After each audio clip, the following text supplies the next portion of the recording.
Nós estamos nesta campanha já há alguns dias. Nós iniciamos precisamente no dia 7 de abril com o título Morte e Ressurreição, apontando para o Pentecostes. E eu queria trabalhar hoje, já que nós trabalhamos bastante já com os pilares principais, eu gostaria que você abrisse a sua Bíblia comigo na segunda carta do apóstolo Paulo aos Coríntios. Segunda carta do apóstolo Paulo aos Coríntios, no capítulo de número 5. Porque nós vamos trabalhar nesta noite no resultado da morte, da ressurreição e da vinda do Senhor Jesus, ou do Pentecostes, que aconteceu não só na vida da igreja primitiva, mas na vida da sua igreja. Segunda carta aos Coríntios, capítulo 5, diz assim para nós, a partir do verso 14: porque o amor de Cristo nos constrange, julgando nós assim, que se um morreu por todos, logo todos morreram. E ele morreu por todos, para que os que vivem não vivam mais para si, mas para aquele que por eles morreu e ressuscitou. Assim que daqui por diante a ninguém conhecemos segundo a carne, e ainda que também tenhamos conhecido Cristo segundo a carne, contudo agora já o não conhecemos deste modo. Verso 17, bem conhecido da igreja. Assim que, se alguém está em Cristo, nova criatura é. As coisas velhas já passaram, eis que tudo se fez de novo. E tudo isso provém de Deus, que nos reconciliou consigo mesmo em Jesus Cristo e nos deu o ministério da reconciliação. Isto é, Deus estava em Cristo reconciliando consigo o mundo, não lhes imputando os seus pecados, e pôs em nós a palavra da reconciliação. Pode se acertar, irmãos. Porque o amor de Cristo nos constrange. João 3,16, que Deus amou o mundo de tal maneira que deu o seu Filho único, unigênito, para que todos que nele crerão não pereçam, não morram, mas tenham a vida eterna. O amor de Cristo nos constrange, porque Ele é sobremodo. O amor de Cristo nos constrange, porque Ele morreu para que eu e você tivéssemos vida. É por isso que o apóstolo Paulo, ele separa uma porção aqui na segunda carta. E segunda carta, você bem sabe, segunda carta aos Coríntios é uma carta de defesa do apóstolo Paulo. Ele era questionado em seu ministério, ou era questionado o ministério do apóstolo Paulo, que ele não andou com Jesus, ele não fez parte dos 12 discípulos. E eu não sou leviano, meus irmãos, mas siga o raciocínio comigo. Porque o apóstolo Paulo diz assim: eu não sou menos do que qualquer um dos demais, porque sou sim nascido fora do tempo. Eu era perseguidor, e me tornei perseguido, porque o amor me alcançou. Aleluia. Glória a Deus. E aí, eu comecei dizendo para você que não desejo ser leviano, mas desejo trazer para nós algo sobremodo importante para que nós entendamos que este apóstolo, com seus escritos extensos, com a sua vida dedicada a desbravar territórios para pregar o Evangelho, este homem, que lá no livro de Atos dos Apóstolos, capítulo de número 9, ele tem um encontro com o Senhor Jesus, quando ele estava indo cumprir uma missão que ele acreditava ser verdadeira. Ele levava consigo carta das autoridades maior ou maiores, porque são autoridades no plural. Ele era um soldado e estava acostumado a cumprir os seus deveres de soldado. E diz a palavra do Senhor que quando ele está a caminho, ele está no percurso, ele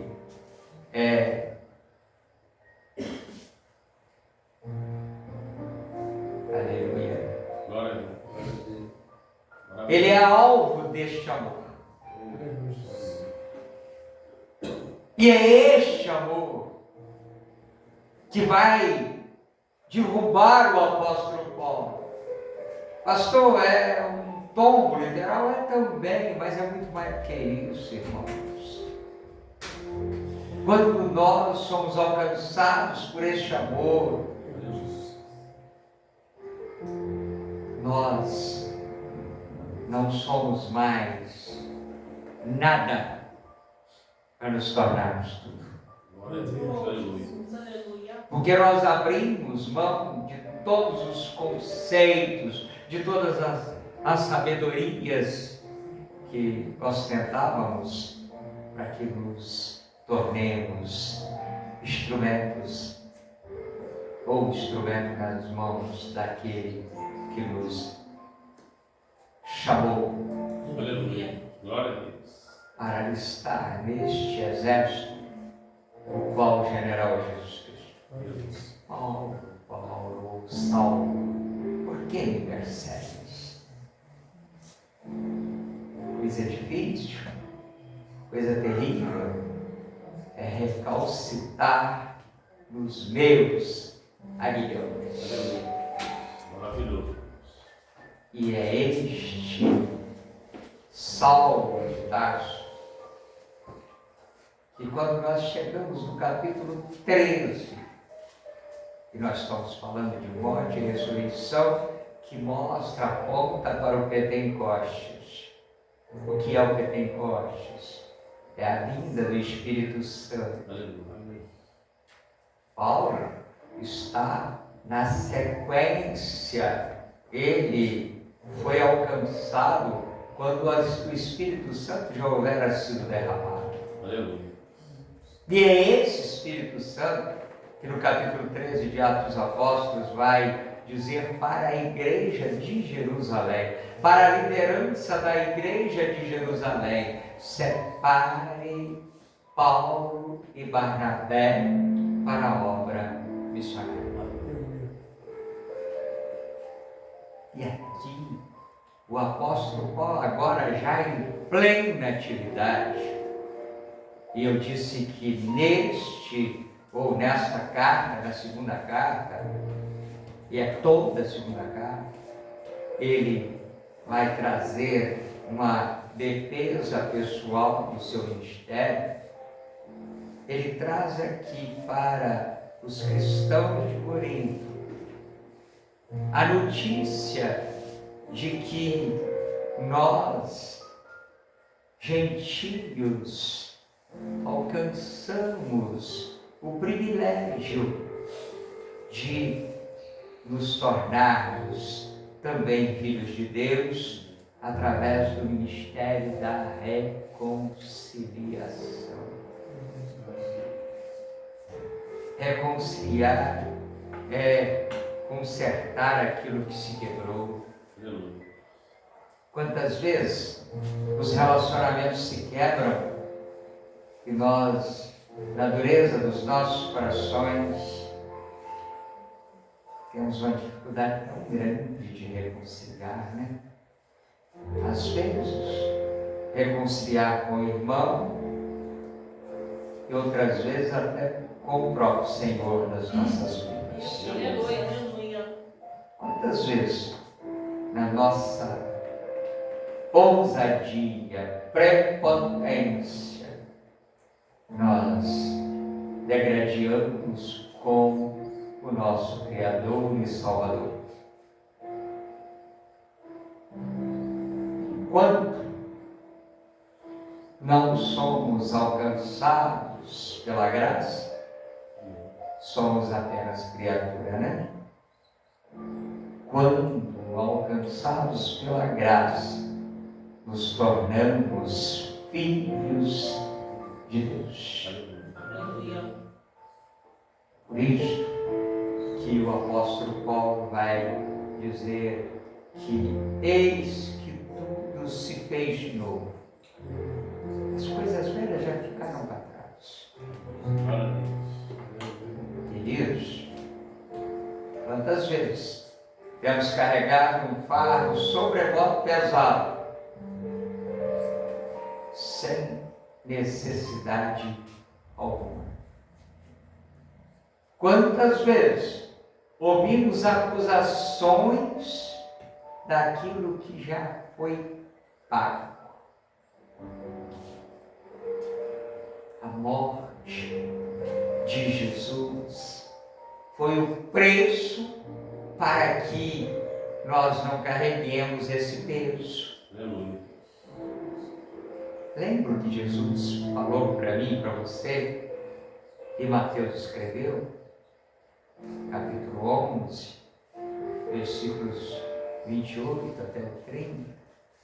Vinde a mim, todos vós que estáis cansados, que estáis sobrecarregados, lançai sobre mim esse peso, esse jugo, que eu quero aliviar e tirar. Ele alivia primeiro e ele tira na sequência do alívio. E nós, que já fomos alcançados por este amor remidor, quantas vezes ainda continuamos carregando peso? Quantas vezes ainda continuamos carregando acusações? A Bíblia vai dizer para nós: resistir e o diabo fugirá de vós. Aqui nós temos que entender o que o apóstolo Paulo vai dizer para nós na carta aos cristãos de Éfeso, ou aos Efésios, capítulo 6. A partir do verso 10, ele vai falar da armadura do crente, porque soldado que ele era, ele desejava que nós vestíssemos a armadura de Deus. Mas ele traz uma informação para mim e para você. A nossa luta não é contra a carne e contra sangue, mas é contra principados e potestades. Mas às vezes é difícil, né? A gente entender que aquilo, ou aquele, ou aqueles no plural, que estão vindo contra nós, não estão vindo sozinhos, não estão puros, mas estão sendo instrumento para nos atacar. E aí a solução não é resolver o punho, a solução é resolver o joelho. Aleluia. Glória a Deus. A solução é resolver no quarto de guerra, porque lá nós colocamos tudo na presença do nosso Deus. Aleluia. A solução é colocar no envelopinho e apresentar para Deus, irmão. Uma carta para Deus tem sido tema de muitas campanhas em muitas igrejas. Quando o inimigo veio para trazer uma situação de opressão ao povo de Deus, o rei em exercício, ele vai tomar uma decisão, apresentar diante de Deus. Aleluia. Glória a Deus, maravilhoso. Melhor do que lutar fisicamente, é lutar espiritualmente e colocando quem pode vencer por nós. Foi falado aqui hoje o que o salmista traz para nós. Para os salmos, de onde me virá o socorro? Meu socorro vem do Senhor, que fez o céu e a terra. E você já me ouviu falar. Quando o salmista fala, olha para os altos, a primeira impressão em quase todos os crentes acha que está olhando para os altos, porque lá está Deus, né? E ele realmente está no céu, né? E a gente pensa o céu na parte superior, né? Mas ali está trazendo essa informação. Olhe para os altos, de onde me virá o socorro? Porque dos altos tem vindo o ataque. Glória a Deus, aleluia. A nossa luta não é contra a carne e contra a sangue, mas contra principados e contra os tais no mundo celestial, na esfera celestial. Naquele tempo, então, quando os salmos foram escritos, fazia-se as fortificações nas partes mais altas, dos penhascos das montanhas, nos cumes das montanhas, e aí atacava de cima para baixo. De onde vai vir socorro de um ataque tão sorrateiro e sutil? Um ataque tão eficaz que aparentemente vai matar-nos sem piedade. Meu socorro vem do Senhor. O meu socorro vem do Senhor, que fez o céu e a terra. Obrigado a Deus. Aleluia. E aí, o pastor começa a falar um negócio, né? Se você não ficar atento, né? Você acaba se perdendo. Até ele, né? Eu disse assim, não estou sendo leviano. Mas você sabe que o Senhor Jesus, ele teve consigo 12 apóstolos. Esses 12 apóstolos estiveram com Jesus durante o seu ministério. E você sabe melhor do que eu que foi um ministério de 3 anos e meio. Formação teológica mais, bem preparada. Tempo integral. Eu glorifico o nome de Jesus, que existem alguns seminários teológicos que eles preparam, os seus aspirantes ao sagrado ministério ou ao pastoreio em tempo integral. Mas nem sempre é possível. Eu mesmo não consegui fazer em tempo integral. Mas o de Jesus foi de tempo integral. E você sabe também melhor que eu, que um dos 12 que esteve em tempo integral com Jesus, ele o traiu por 30 moedas, que não entendeu nada daquilo que foi ensinado durante 3 anos e meio, dia e noite. Andavam juntos, viviam juntos, dormiam juntos, comiam juntos. Era o tempo inteiro. Jesus ensinava, dava uma aula de teologia e depois ia para as praças, para os becos e vielas para praticar aquilo que era ensinado. E mesmo assim, Judas Iscariotes, ele não aprendeu nada. Eu e você, fiquemos bem atentos para que não sejamos um Judas Iscariotes. Para que de fato nós aprendamos aquilo que o Senhor tem nos ensinado. Mas por que o senhor está falando isso, pastor? Porque quando Judas entrega Jesus, e Jesus em momento nenhum, você sabe que Jesus era 100% Deus, e ele era 100% homem. Para pagar o preço, ele despiu de ser Deus e ficou somente homem e pagou o preço na cruz do Calvário. Mas enquanto estava aos 3 anos e meio com os discípulos, ele era 100% Deus, 100% homem.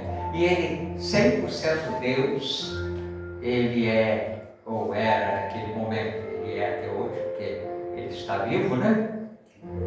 Onisciente, onipotente e onipresente. Portanto, ele, como onisciente, ele sabia tudo o que Judas Iscariotes pensava fazer.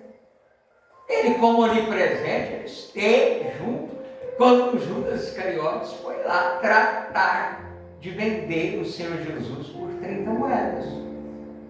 E nem por isso Jesus expulsou ele do grupo de 12 apóstolos, do seu ministério. Ele permaneceu até o momento da ceia derradeira.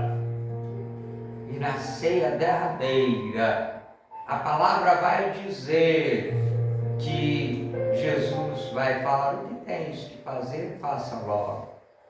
E quando Judas vai comer indignamente a ceia, a palavra vai dizer que o diabo entrou nele. Agora, Jesus diz: faça o que você tem que fazer. Na sequência, Judas, teve um momento de grande tristeza. E aí, pastor? Ele se arrependeu? Quem dera, né? Ele teve remorso. Você sabe a diferença de remorso para arrependimento? Arrependimento, nós nos arrependemos de ter feito algo e apresentamos diante de Deus o nosso arrependimento para que Ele possa consertar a lambança que nós fizemos. O remorso, nós resolvemos que podemos consertar com as nossas próprias mãos. Sacolinha de dinheiro na mão, se apresenta às autoridades, deseja devolver, desfazer o negócio.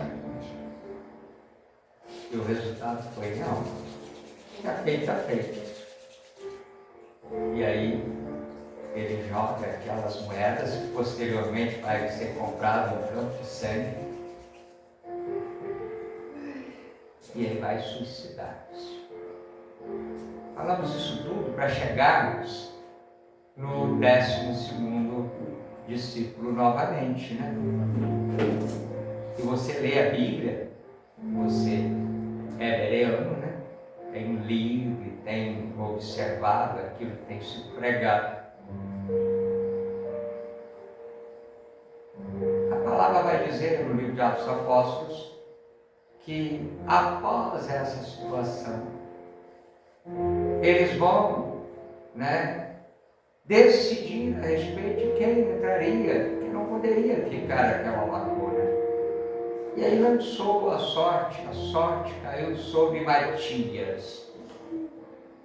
Agora vai a defesa teológica do pastor Guilherme, e que não é nenhuma heresia, tá, meus irmãos? Procura dali para frente Matias e me mostre na Bíblia. Eu não estou dizendo que não foi Matias, porque Matias, a Bíblia informa, a sorte caiu sobre Matias. Mas aquele que nasceu fora do tempo, como um nascido fora do tempo, e aqui nós voltamos para a defesa teológica do apóstolo Paulo, este que foi visitado por Jesus, ressurreto, morte e ressurreição, que aponta e direciona para o Pentecostes. Esse apóstolo que foi escolhido pelo próprio Senhor Jesus, não foi a sorte que caiu sobre Saulo de Tarso, foi o próprio Senhor Jesus que escolheu. Esse permaneceu e a Bíblia relatou a respeito dele, porque de capítulo 9 para frente nós vamos ver ato do apóstolo Paulo. Lógico que ele tem seus companheiros missionários nas viagens, mas daqui para frente é apóstolo Paulo. Entendeu, Matias? Não basta ser escolhido pela sorte lançada, meus amados. Tem que ser escolhido pelo próprio Deus. Tem que estar na dependência desse Deus que escolhe pessoalmente. Falei um pouquinho aqui no domingo. As pregações elas são uma extensão daquilo que se prega numa ministração anterior. E é este apóstolo Paulo que vai dizer para nós, agora, escrevendo, glorificado seja o nome de Jesus, aos Efésios, eu já citei Efésios capítulo 6, ele vai falar para nós, no capítulo 2, a respeito da graça salvífica, mas no capítulo de número 1, ou capítulo 1, nós vamos encontrar o apóstolo Paulo. Paulo, apóstolo de Jesus Cristo, pela vontade de Deus, a vós, graça e paz da parte de Deus nosso Pai e de nosso Senhor Jesus Cristo. Aleluia. Bendito seja o Deus e Pai de nosso Senhor Jesus Cristo, o qual nos abençoou com todas as bênçãos espirituais nos lugares celestiais. E agora, verso 4, preste atenção. Como também nos elegeu nele antes da fundação do mundo. É pessoal. Antes da fundação do mundo, ele e você existíamos? Não. Mas ele já havia nos elegido. Nós fomos eleitos antes da fundação do mundo. Para quê? Para que fôssemos santos e irrepreensíveis diante dele, em amor, em caridade. Cadê a caridade em mim e você? Onde anda a caridade? Onde anda o amor? Verso 5. Primeiro ele nos elege, e logo na sequência ele nos predestinou. Para quê? Para filhos de adoção por Jesus Cristo para si mesmo, segundo o beneplácito, segundo o prazer da sua vontade, para louvor e glória da sua graça, pela qual nos fez agradáveis a si o amado, em quem temos a redenção pelo seu sangue, a morte de sangue, a remissão das ofensas ao preço pago, segundo as riquezas da sua graça. É de graça, é de presente. Não tem nada que nós façamos para que nós alcancemos essa graça. Precisamos otimizar o tempo. Verso 10. De tornar a congregar em Cristo todas as coisas na dispensação da plenitude dos tempos, tanto as que estão nos céus quanto as que estão na terra. Nele digo, em quem também fomos feitos herança, havendo sido predestinados de novo, conforme o propósito daquele que fez todas as coisas. Convide-nos para o louvor da sua glória, nós, os que primeiro esperamos em Cristo, em quem também vós estáis, depois de ouvirdes a palavra da verdade, o Evangelho da salvação, e tendo nele também crido, fostes selados pelo Espírito Santo. Olha o Pentecostes aí. O ministério da reconciliação, meus amados, é exatamente isto. É tirando, né, aquilo que causava separação, que é quando a gente briga, a gente separa, né? Se eu brigo com a minha mulher, se a minha mulher briga comigo, enquanto nós não nos reconciliamos, fica um bico desse tamanho, né? Ela para mim e eu para ela lá. Não é assim? Eu não falo mais com ele. Os irmãos da igreja, eu perdoo, mas ela para lá e eu para cá. Perdão, mas bicho louco é esse, né? Vamos voltar para a relação de marido e mulher. Irai-vos, mas não pequeis. Não se ponha o sol sobre a vossa ira.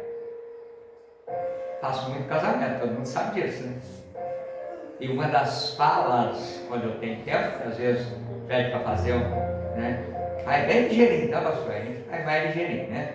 Mas quando deixa o pastor falar mais um bocadinho, uma das orientações é não durma de costa para ele, não durma de costa para ela. Tem que dormir de conchinha, ele pode até ser de costa, né? Mas ele está agarradinho. Tem que estar bem, tem que consertar aquilo que aconteceu. Porque senão, meus amados,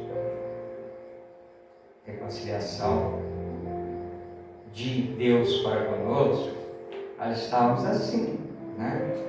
Deixamos de viver de conchinha com o Senhor, deixamos de falar com Ele, né? Todos os dias, e aí a gente tem que ir lá para Gênesis, né? Capítulo número 3, que fomos feitos para sermos muito felizes. Não é um pouquinho feliz, não. É para ser muito feliz.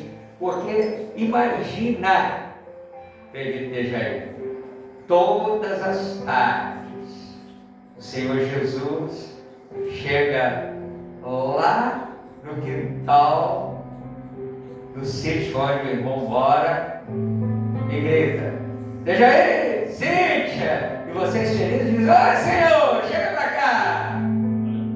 E aí a Jamile, né, e o Daniel diz: "Que bom, Senhor, o Senhor veio. Mamãe já está acabando de fazer o café." E Jesus se assenta à mesa e toma café com você. Coisa gostosa, né? Mas era assim. E era para continuar assim, porque era assim com Adão e com Eva. Adão, Eva, e era aquela festa, né? Isso era diário, todos os dias. E por quê que hoje nós precisamos de ir para Apocalipse capítulo 3, versículo 20? O que está escrito lá? Eis que estou à porta e bato.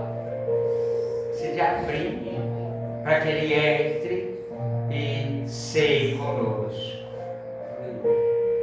Porque nós temos fechado os nossos corações, nós temos fechado a porta, não só na nossa casa, mas nas nossas vidas para Jesus, por causa daquilo que aconteceu. Mas Jesus veio reconciliar. É por isto que a palavra vai dizer, o autor de Hebreus vai trabalhar isso aí. Isso não conta para ninguém, que eu penso que o autor de Hebreus é o apóstolo Paulo, né? Mas o autor é desconhecido, não é mesmo? O autor de Hebreus vai trabalhar isso e vai informar que se por um Adão veio a morte, por um segundo Adão veio a ressurreição. Jesus é o segundo Adão, não desobediente, Não que trancou a porta, mas ao contrário, aquele que abriu a porta dos relacionamentos ou da reconciliação. Essa campanha, ela está, né, com argumentos encerrando hoje. Semana que vem, né, Deus vai usar o missionário Adriano do jeito que Ele quiser usar, né? Mas é culto da vitória, é culto, né, de ação de graças.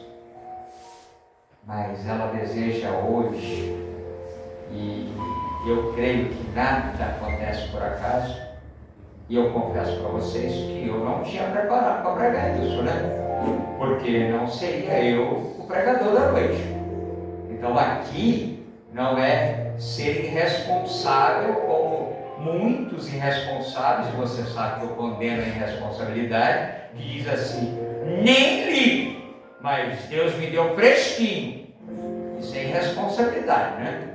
Quando nós estamos calados para ministrar a palavra do Senhor, nós vamos ler, nós vamos estudar, nós vamos pesquisar, e aí o Espírito Santo nos usa do jeito que Ele quer, né? Mas aqui, especificamente nessa noite, eu, sinceramente, né, não preparei isso aqui, porque não seria eu o pregador da noite. Eu entrei na brecha, e eu creio que não foi à toa, né? Eu creio que esse argumento, não do pastor Guilherme, esse argumento do Espírito de Deus para mim, para você, é que nós precisamos exercitar o ministério da reconciliação. Primeiro, se nós precisamos reconciliar com Deus, se hoje ouvires a minha voz, não endureçais os vossos corações, como foi Massá e Meribá. Se eu, se você, se nós, se a igreja do Senhor Jesus precisa de reconciliação, o tempo é este. Se a reconciliação não é diretamente com o Deus que é trino, mas é com a imagem, com a semelhança dele, então nós não podemos deixar para depois. E olha que eu creio que nós estamos precisando, né, do bálsamo de Gileade, bálsamo puro nos nossos corações, para que, né, esse coração amoleça, né, que essa terra do coração possa, né, ser passado, né, o arado espiritual. O que é isso, arado, pastor? Quando, né, se vai preparar uma terra para o plantio, né, usa-se comumente, né, rasgar a terra, arar a terra. Aí ficam os terrões ou os torrões. Se é, né, um maquinário mais moderno, ela tem um gradil apropriado que depois que ela rasga a terra, ela passa de novo e quebra os torrões. Se é um material mais, né, arcaico, é preciso que o agricultor vá lá com o enxadão e vá batendo aqueles torrões, quebrando aqueles torrões. Depois disso, é preciso que se, né, jogue algum corretivo para a terra, calcário, alguma coisa assim, né, para preparar a terra para a semente. E quando a terra está preparada para a semente, alguns muito afoitos não espera a chuva e joga a semente. Se a chuva não vier de imediato, a semente acaba se perdendo porque o calor é intenso. Então normalmente se espera uma primeira chuva. Aí a de Deus é seróide, é chuva temporânea, é chuva fora do tempo. E nós estamos falando de coração sendo rasgado, torrões quebrados, e aí, né, o calcário espiritual jogado vai tirar toda a acidez, toda a amargura, e depois aí é com Deus. Né? Aleluia. Aliás, tudo é com Deus, né? Nesse coração aqui, né? Se não for Deus, né? Mas eu digo, aí a chuva, Ele manda, né? Quando nós abrimos o coração, Ele manda a chuva. E Ele manda a chuva e manda a semente. Aleluia. E aí, é 30, 60, 100 por um. Aí a igreja cresce. A igreja para de viver o que nós temos visto o diabo batendo palma. A igreja está esvaziando. Estou falando da igreja do Senhor Jesus. Não estou falando só de igreja local, não. Porque a igreja do Senhor Jesus tem esvaziado. Ah, pastor, não tem visto, tem os ministérios que estão saindo pelo ladrão. Vê se lá tem palavra de verdade. Vê se lá tem correção. Vê se lá tem, né, uma doutrina bíblica. Estou falando de uso e costume, não. Não cortar cabelo, não usar brinco, não. Isso não é isso. Estou falando de Bíblia. E a igreja bíblica tem esvaziado, mas tem esvaziado porque ela não está prestando atenção na palavra verdadeira. Porque se ela prestar atenção na palavra verdadeira, ela vai encher. Ela vai ficar mais cheia do que aquelas que vivem de qualquer jeito. Que o Espírito de Deus faz melhor ao meu e ao teu coração. Amém? Queridos, estamos chegando no final de mais um culto. Sou grato a Deus pela vida de cada um que se fez presente.